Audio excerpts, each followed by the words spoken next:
Neuquén Informa. Noticias destacadas. Quedó inaugurada la segunda nave del Polo Científico Tecnológico en la ciudad de Neuquén, donde funcionará el Instituto Vaca Muerta. El gobernador Rolando Figueroa resaltó la importancia de consolidar un modelo de desarrollo basado en la ciencia, la innovación y el empleo. Fíjense en lo que se está invirtiendo acá, el privado y el público, en la ciencia, en la investigación, en la tecnología. ¿Qué sería de nosotros sin el CONICET? ¿Qué sería de nosotros sin la investigación, sin los científicos? ¿Qué sería de nosotros sin las universidades públicas? Estamos creciendo en un modelo totalmente diferente. El modelo nuestro es la neuquinidad y estamos orgullosos de cómo estamos creciendo. Más información en neuqueninforma.gov.ar.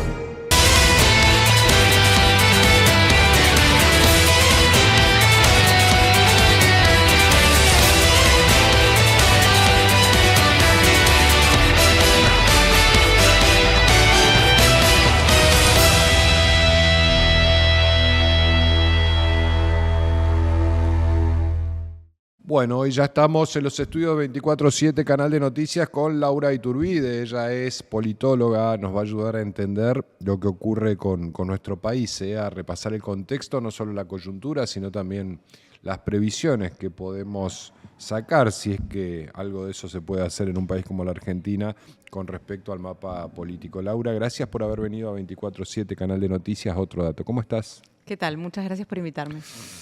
Bueno, a ver, ¿por dónde empezar? Vamos a empezar por el final. Milei se fue a Estados Unidos, obtuvo una foto con Donald Trump. Esto aparentemente trajo algún nivel de estabilidad o de intento de resurrección luego de la derrota de Buenos Aires. ¿Cuál es la situación hoy del presidente y del gobierno nacional? Bueno, un poco tiene que ver con esto de pensar cómo las estrategias financieras y macroeconómicas terminan siempre siendo el lugar al que recurre el presidente Javier Milei para demostrar fuerza política. Lo que también me parece que es importante analizar, como bien decías, el final es lo último que pasó es la foto con Donald Trump, que es cierto que una foto y un tuit genera expectativas y calma los mercados, porque la economía financiera tiene mucho de expectativas, así que podríamos decir que eso le funcionó. La pregunta que siempre nos hacemos con respecto a Javier Milei tiene que ver con la perdurabilidad, ¿no? De cómo son los tiempos con respecto a las decisiones que toma, porque sabemos que todo lo que es economía financiera siempre tiene plazos muy cortos en Argentina, sobre todo, el sistema financiero, el sistema bancario. Entonces ahí me parece que hay que ver cuál es la perdurabilidad, porque todavía le quedan algunas semanas hasta las elecciones de octubre. Y la gran pregunta que también me parece que es importante quedarnos pensando es, bueno, ¿qué pasa después de octubre? Claro. Con toda esta estructura financiera que hoy está un poco atada con alambres, ¿no? Claro, porque uno dice, bueno, todo indica que la apuesta de llegar al 26 de octubre, no tenemos muy claros los costos del swap con Estados Unidos, del apoyo de Donald Trump, de cuáles son las contraprestaciones que están detrás de todo esto. Es decir, un Milei que parece haber perdido previsibilidad en su propio esquema de poder y que ya está medio jugando a las urgencias, ¿no? Exactamente. Es la inmediatez hecha gobierno, porque incluso si lo pensamos en el marco de las retenciones, que hoy estaba escuchando que también fue favorable porque alcanzaron un número importante de dólares para tener en reserva, también tiene plazos muy cortos, muy inmediatos, entonces quizás salva la semana, podríamos decir, en términos de riesgo país o de la volatilidad de las tasas o del valor del dólar, salva la semana, pero bueno, no tiene previsibilidad para lo que son productores agropecuarios, que es una de las patas importantes. Yo sé que no es la pata favorita productiva de Javier Milei y de su gobierno, pero es una de las patas importantes de la productividad, de la matriz productiva argentina, ¿no? ¿Cuánto hay de error no forzado? Los tenistas dicen error no forzado cuando una pelota fácil la tiran a la red o la tiran afuera. ¿Cuánto hay de error no forzado en el gobierno de Milei? Porque uno dice, bueno, tenía un apoyo político importante, una imagen positiva que a pesar del ajuste se sostenía, y así todo se terminó peleando con todos los factores de poder o los sectores de poder, incluidos los gobernadores con los cuales debería construir, ¿no? Bueno, yo creo que ahí una de las características que tuvo Javier Milei como candidato fue justamente no venir de la política y tampoco fue una figura, un actor político que cuando llega dice, bueno, yo no vengo de la política, yo sé de la macro, que es un poco lo que discutíamos recién, pero él venía con la fortaleza de que él sabía de la macroeconomía y tampoco se rodeó de un equipo político. Entonces yo creo que eso que fue un capital positivo, que fue un valor que tuvo de no venir de la política, no tener prácticas de negociación. En la política la negociación es fundamental y en una negociación las dos partes ganan y pierden, digamos. Esa lógica no la tiene desde la mirada de economista de la escuela austríaca. Y entonces yo creo que uno de los errores no es solamente llegar sin experiencia política, que como decíamos al principio es una fortaleza, sino es que además después no se rodeó de un equipo político. Si uno mira su gabinete, sí hay algunas figuras con experiencia, como Patricia Bullrich, francos, ¿no? pero después en cuestiones de la cartera más social de capital humano, que es una mega cartera que tiene, podríamos decir, las grandes crisis sociales de la microeconomía están ahí adentro, bueno, no se rodeó y el Ministerio del Interior recién aparece ahora con un protagonismo también difuso. Y bueno, me parece que ahí yo creo que uno de los errores tiene que ver con desestimar la política, porque sirvió para ganar el discurso, pero para gobernar es necesaria la experiencia política y los y las negociadoras, digamos, es necesario que vos tengas un equipo, aunque vos no lo seas, que vos puedas conformar un equipo que sí tenga la capacidad de negociar con los gobernadores, por ejemplo, ¿no? Que hoy son, como bien decías, uno de los actores que rompieron.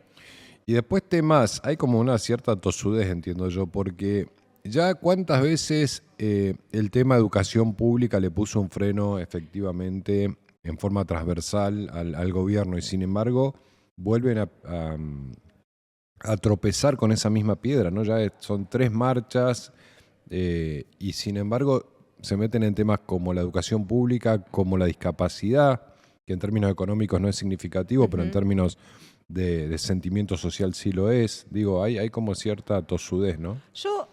A mí me parece que ahí es el marco teórico que tiene este gobierno. Digamos, de verdad está convencido de que el Estado no tiene que intervenir en la universidad, no tiene que intervenir, y no digo solamente las universidades públicas, digo también las escuelas técnicas, digamos, hay un montón de recursos que el Estado Nacional le da a otras instituciones que a veces son provinciales y que también robustecían la calidad. Ni que hablar de salud. Me parece que ahí es una cuestión ideológica de donde va a ser muy difícil que se corra este gobierno. Yo creo que en eso se va a mantener en esa línea y por lo que hemos visto está dispuesto a pagar los costos que tienen que ver con eso.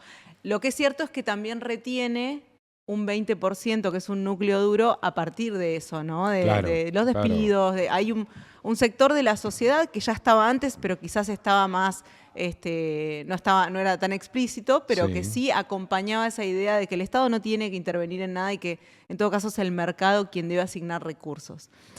¿Qué hay enfrente de Milei? Porque hasta las elecciones de Buenos Aires uno decía no hay nada, hay un peronismo desarticulado, en tensión permanente. Lo de la provincia de Buenos Aires es una demostración de que algo puede aparecer en todo eso, ¿no? Bueno, la figura de Kicillof creció mucho, pero porque esta era otra de las grandes ventajas de Milei, que enfrente no había nada armado. ¿Hoy nace una alternativa o nació en Buenos Aires una alternativa? Yo no sé si nació todavía. A mí me parece que no se termina de visibilizar la discusión que tiene puertas adentro el peronismo. Por otro lado, hay un sector del centro que tampoco termina de reordenarse, que no se puede definir sobre qué acompañar y qué no con respecto al gobierno nacional. Me parece que igual es muy pronto también. Yo sí creo que muchas veces quienes estamos discutiendo siempre el análisis político tenemos como ciertas ansiedades, pero la verdad es que la ciudadanía espera un poco más a llegar a las definiciones que tienen más que ver con el Ejecutivo. Creo que la ciudadanía argentina tiene claro cuándo se vota para legislativo y cuándo se vota para presidente y las definiciones las toma en ese momento.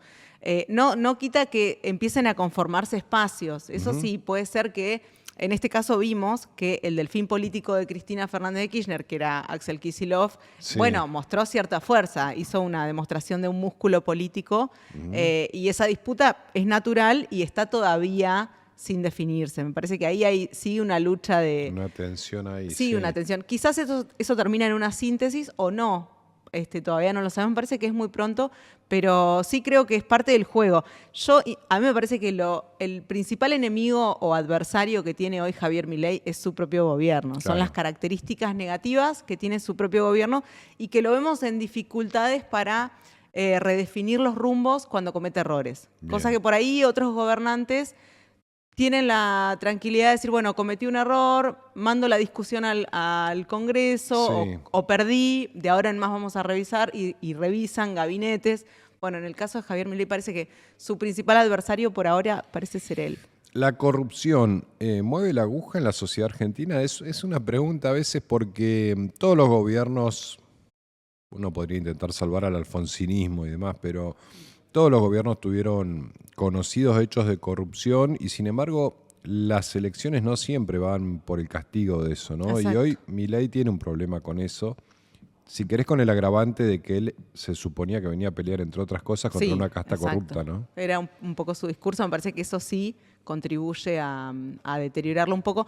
Yo no creo que los hechos de corrupción terminen deteriorando un gobierno.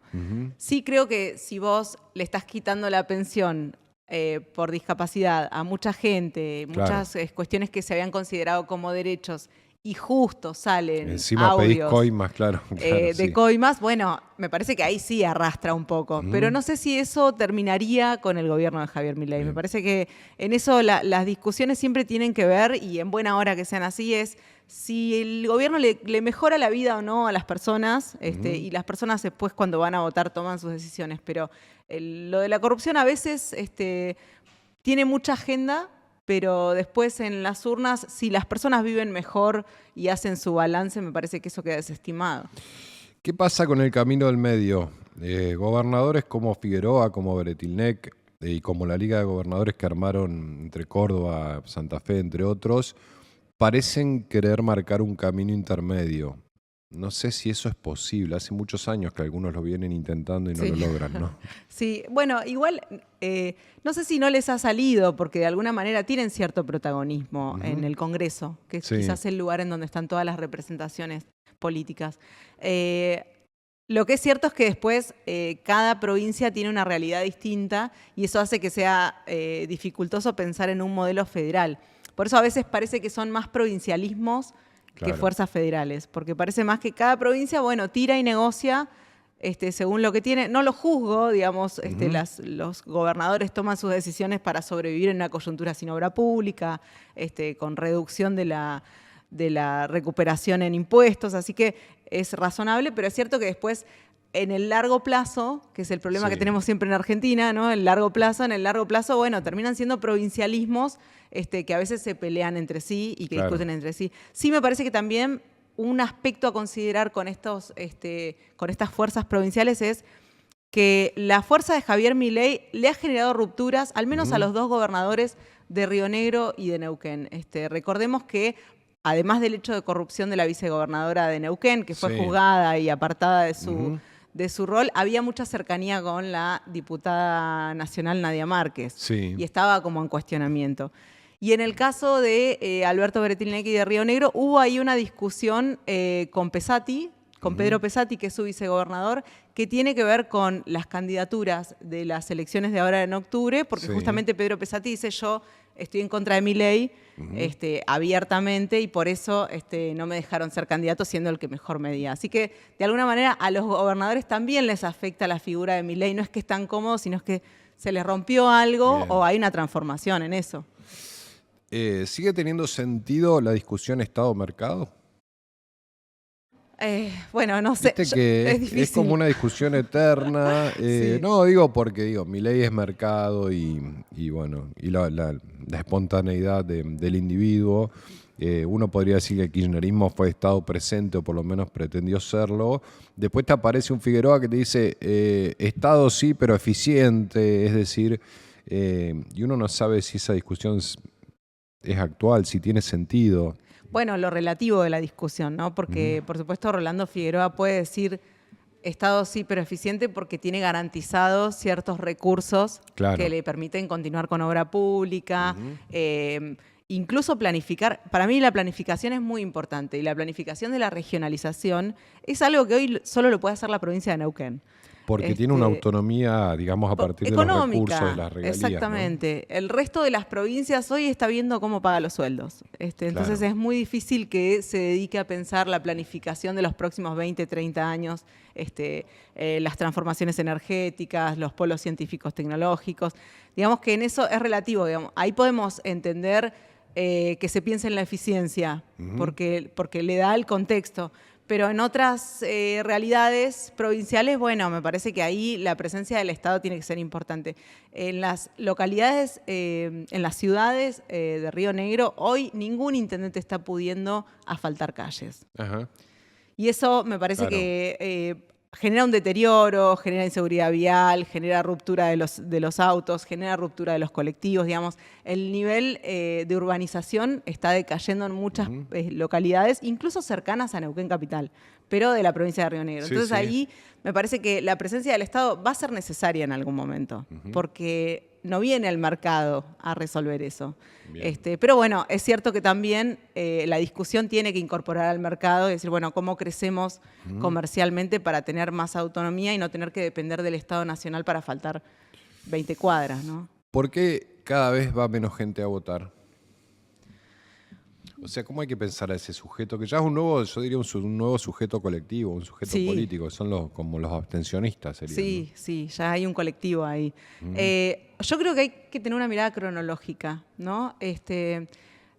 Mauricio Macri viene después de muchos años de kirchnerismo, ¿no? De Sí. 3 periodos.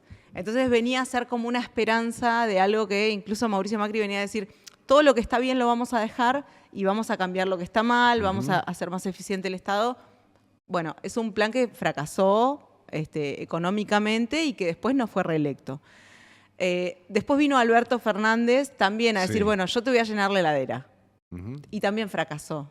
Entonces me parece que hay como una serie de fracasos de 2 Degradé, periodos claro. de alternativas distintas, bueno, que explican no solamente la abstención de ahora, sino que explican el voto de Javier Milei con todas las características que ya conocemos de él, outsider, que viene a romper todo. Sí. Entonces, si lo vemos cronológicamente, me parece que son 2 fracasos de los 2 espacios políticos más grandes en Argentina en los últimos periodos. Veremos cómo termina, digamos. Y bueno, yo creo que la abstención es una manera de no votar en contra. Digamos, yo creo que también tiene que ver con esto de que no ven en la oposición todavía una fórmula para llegar al horizonte deseado. Y entonces, bueno, la respuesta es abstenerse. ¿Y qué Como voto castigo, digamos. Sí, sí. ¿Qué pasa con los jóvenes y la política, no? Porque uno dice, hubo una juventud kirchnerista, hay una juventud libertaria, hay una juventud que no quiere saber nada con la política o que le despierta poco interés. Bueno, no es la juventud de los 70, que estaba No. fuertemente politizada No, y claro. comprometida. ¿Cómo hay que llegarle a los jóvenes? Pregunta de todos los candidatos, ¿no? Sí. Que están intentan todas las técnicas de redes sociales posibles para llegar a la juventud. Bueno, en un marco de campaña electoral, para mí la estrategia son los lugares que frecuentan las juventudes, que yo sé que las redes es un lugar que frecuentan mucho, pero también las escuelas, las plazas, los lugares de deporte, los centros recreativos, me parece que ahí también es un lugar en donde estar. Yo el diálogo que tengo con las juventudes tiene que ver con mis estudiantes. Sí. Y sí reconozco esto de que sí se sintieron esperanzados con Javier Milei, esperanzados y esperanzadas, sí vieron que había una posibilidad de un recambio y que de pronto empiezan a ver, un estudiante el otro día me decía que él estaba a favor de ir en contra de la casta, pero que después la casta se empezó a convertir en hospitales, la casta era la universidad, la casta era... Entonces él ya no estaba de acuerdo con eso, Bien. que a él sí le gustaban las ideas liberales, pero después no le gustaba como el ataque a distintos actores de la ciudadanía y de la sociedad que funcionan. Y entonces hay ahí como un apartamiento. Yo no sé si el kirchnerismo recuperará la fuerza de la juventud que tenía, quizás tiene que ver con un periodo, con un momento histórico, pero sí me parece que en eso hay que incentivar y promover Sí. la participación política, porque también es algo que lo necesitamos siempre y siempre va a ser mucho más productivo que las juventudes se sumen de todos los espacios, digo, radicales, peronistas, y de todos los partidos provinciales incluso, antes que esto que decíamos recién, la abstención y el desgano. Yo fui adolescente en los 90. Sí. Y de verdad no había nada de militancia en los 90. No, o sea, realmente era era... la tecnocracia menemista, digamos, que hablaba de economía. Y la política era un callejón sin salida. Y sin embargo, después algo empezó a cambiar. Entonces yo no es que pienso que a partir de ahora ya no va a haber más participación. Bien. Yo creo que a veces suceden cosas en la política que hacen que la ciudadanía se encante y me parece que la juventud está esperando eso. Bien. Laura, gracias por haber venido a Otro Dato. Un placer, ¿eh? Bueno, muchas gracias. Gracias. Laura Iturbide, politóloga, ayudándonos a entender lo que pasa en nuestro país, en nuestra región. No se vayan, ahora venimos con el cierre de nuestro programa de jueves de Otro Dato. Quédense allí. Bueno, y hemos llegado al final, espero que lo hayan disfrutado tanto como nosotros. Estuvimos, como ustedes escuchaban, con el presidente de ACIPAN, con Dante Escatamburlo, también con Laura Iturbide, con ambos, repasando aspectos de nuestra realidad cotidiana, de nuestra región y de nuestro país, como lo hacemos cada jueves. Ojalá les haya gustado, a nosotros nos gustó mucho compartir con cada uno de ellos los análisis, los diagnósticos y las previsiones que podemos, a pesar de tener un país difícil de predecir y difícil de diagnosticar, bueno, intentamos por lo menos, hablando con los protagonistas de cada uno de los sectores, entender por lo menos qué es lo que nos pasa y sobre todo qué es lo que puede llegar a pasar con una Argentina compleja, con una Argentina a veces imprevisible, pero por supuesto a la que todos queremos seguir apostando. Gracias por haber estado allí. Nosotros nos reencontramos el jueves que viene en Otro Dato, aquí a las 21 por 24/7, Canal de Noticias.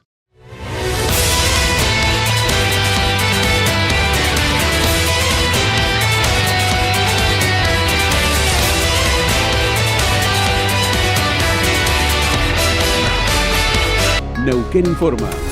Noticias destacadas. Quedó inaugurada la segunda nave del Polo Científico Tecnológico en la ciudad de Neuquén, donde funcionará el Instituto Vaca Muerta. El gobernador Rolando Figueroa resaltó la importancia de consolidar un modelo de desarrollo basado en la ciencia, la innovación y el empleo. Fíjense en lo que se está invirtiendo acá, el privado y el público, en la ciencia, en la investigación, en la tecnología. ¿Qué sería de nosotros sin el CONICET? ¿Qué sería de nosotros sin la investigación, sin los científicos? ¿Qué sería de nosotros sin las universidades públicas? Estamos creciendo en un modelo totalmente diferente. El modelo nuestro es la neuquinidad y estamos orgullosos de cómo estamos creciendo.